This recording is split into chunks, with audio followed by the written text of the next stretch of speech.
You know, Oxford defines a bulldozer as, quote, a powerful tractor with a broad, upright blade at the front for clearing ground.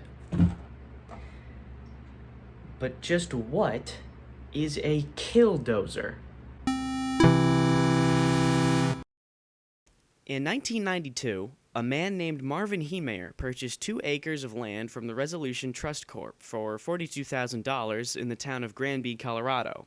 Heemeyer also owned and worked out of a local muffler shop that was adjacent to the land. Years later, the Dochev family approached Heemeyer to buy the 2 acres for $250,000 in the interest of building a concrete plant. But soon after, Heemeyer raised this price to $375,000, and at one point reportedly to a value around $1 million. Likely fed up with Heemeyer's price changes, the Dochev family approached the Granby City Council in order to rezone the land surrounding Heemeyer's muffler shop. Heemeyer was heavily outspoken against the rezoning, and often gathered people in town meetings to protest it. Regardless, the council approved the rezoning request in 2001, and, among other things, this would allow the proposed concrete plant to cut off the only route to Heemeyer's muffler shop. The council also fined Heemeyer for various reasons, including foremost, a lack of connection from his shop to the city sewer line. Heemeyer then began a legal battle with the city, appealing the zoning decision and gathering petitions from the local population. He also tried to implement a sewer line with permission from the new owners of the concrete plant, but they declined. Heemeyer was so determined to avoid a total loss that he had purchased a Komatsu D335A bulldozer in the interest of creating a new road to access his shop. All of his tactics would prove to be in vain, as the council denied him permission to build a road, and the rezoning decision would not be appealed. It was suspected by Heemeyer that the council had been involved with shady practices, and that those who had been in favor of the rezoning had been conspiring against him. In fact, in a check Heemeyer sent to the city in order to cover the fines they leveled at him, he wrote "cowards" on the memo line. At the end of his rope, he sold his shop, and he was given 6 months to vacate. What would follow next would see nearly a year and a half of construction and plotting. Heemeyer moved his bulldozer to his garage and began to heavily modify it with thick sheets of steel and cement in order to armor the cab, engine, and tracks.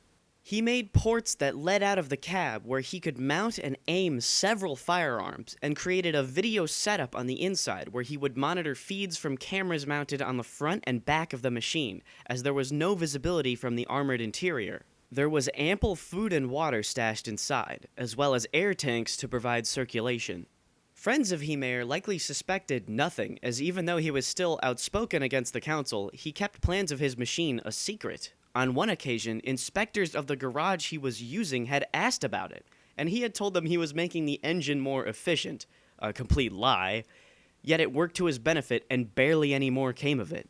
Heemeyer himself kept detailed audio logs and notes reflecting not only his progress, but also his outlook and quickly degrading mental state.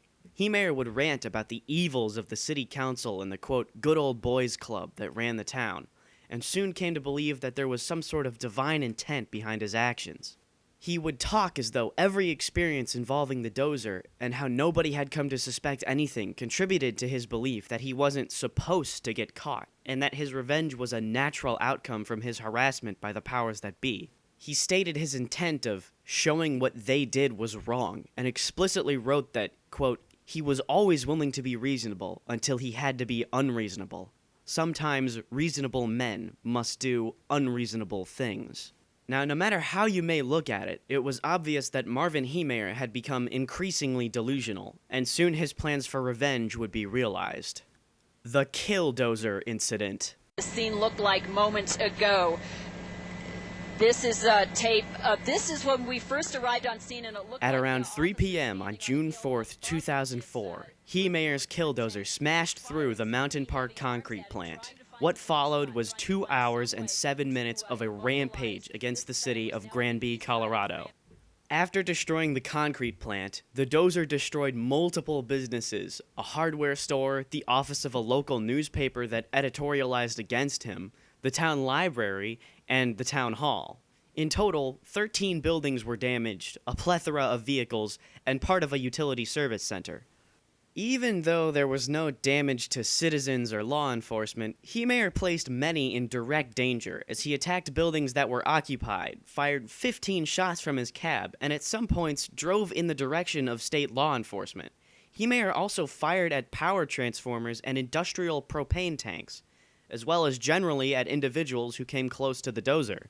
A reverse 911 call was issued to the town from emergency officials, notifying and warning residents of the ongoing attack. Officers could not penetrate the armored shell with standard fire, and even dropped a flashbang grenade into the exhaust port, seemingly to no effect. At one point, a high-powered 50 caliber rifle was used on the dozer. Multiple local and state officials, including SWAT team members, fired upon it, and Undersheriff Glenn Traynor climbed on top of it to find weak points. No bullets were able to penetrate the 3-inch thick bulletproof plastic casing each of the exterior cameras were surrounded by, and so all efforts to target weak points had failed. Governor Bill Owens was allegedly considering use of the National Guard in the form of either an Apache attack helicopter armed with a Hellfire missile or a 2-man fire team equipped with a Javelin anti-tank missile, as it was feared the dozer would turn against citizens and the state was running out of options. Ultimately, 2 things contributed to the disabling of the dozer. 1, the radiator had been damaged and the engine had started overheating, and 2, one of the treads had dropped into the basement of a building during its destruction, preventing it from moving. Soon after, a single gunshot was heard from inside of the cab, and all activity ceased. Police tried using explosives to remove the plating, but after 3 separate charges failed, an oxyacetylene cutting torch successfully got the job done. At 2 a.m. on June 5th, authorities removed Heemeyer's body. Heemeyer had committed suicide with a .357 handgun. The dozer itself was taken to be scrapped and destroyed. Pieces of it were separated in an effort to prevent anyone from taking souvenirs. The story of the Killdozer is one often simplified to represent the rebellion within normal people when they have been wronged by the government.